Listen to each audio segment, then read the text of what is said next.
Well, first of all, Videology has been a long-time partner of ours, and I'm a big fan.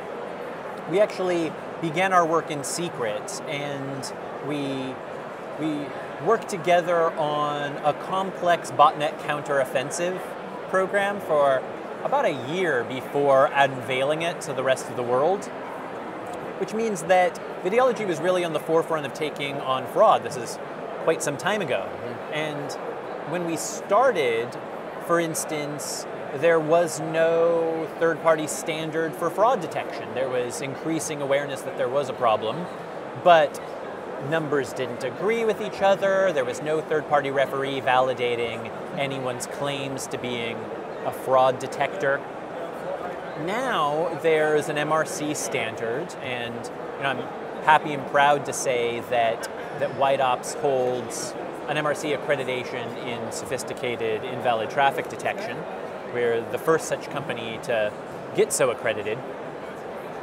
But because Videology was such an early partner of ours, we've been protecting countless ad dollars for a long time now. Since they were able to move faster than standardization, then we've been able to have a positive effect on the world now for quite some time.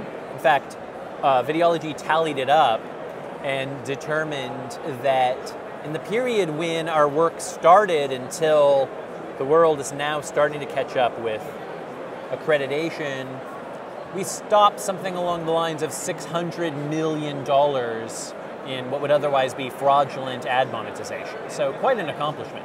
Who are the bad players and kind of general buckets, if you can sort of, who perpetrate this fraud? Well, at the end of the chain, there are many enablers, but fundamentally we're talking about a global cybercrime. The way that ad fraud scales, the reason why it's so costly, is that it's built on the backs of malware that's installed on ordinary consumers' machines. In fact, the mission of White Ops is to make the exploitation of users unprofitable. This is our primary constituency. And the reason why everyone's getting their computers compromised is because bad guys can make money doing so. And the best way to make that money is by doing ad fraud. What our adversaries, what we call botnet operators, do is install their malware on countless computers. Apples and PCs, or both? That, absolutely. So really I should say countless internet-connected devices. Okay.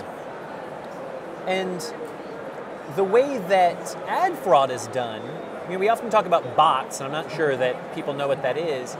A bot is just a malware-driven web browser running in the background of your computer, my computer, all of our computers.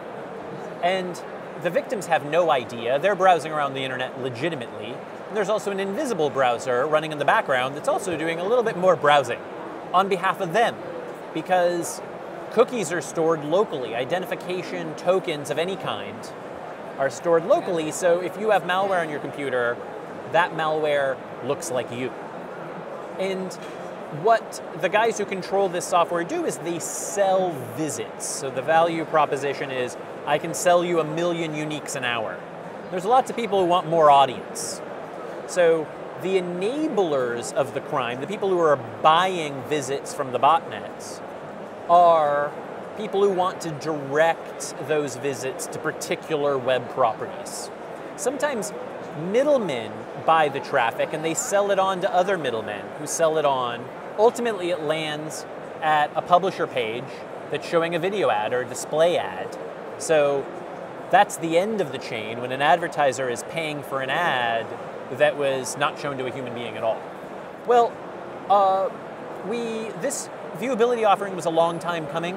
I had personally resisted going into that field right away because White Ops is a security company in its DNA. But what marketers and our partners were telling us is that viewability was important to them, and they wanted a rolled up metric of knowing what ads were viewed by a human. And that seemed like an important rolled up metric to give. So we asked our development team to really look at viewability capabilities from from the white hat hacker perspective. And when we looked at this problem, I think that we look at the world in a fundamentally different way. And as I hinted at before, it's a pro-user way.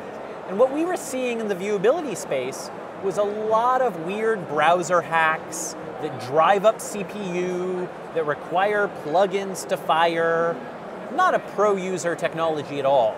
So we wrote a brand new viewability capability from the ground up that's pro-privacy, pro-user, very low impact, married it with our best-in-class bot detection so that we could deliver viewed by a human to any customer that wants to look at both together. The good news is that companies like Videology are turning quality into a competitive differentiator, and that's working, right? Because marketers are driving dollars towards quality sources. The bad news is that in the aggregate, we're not seeing fraud go away.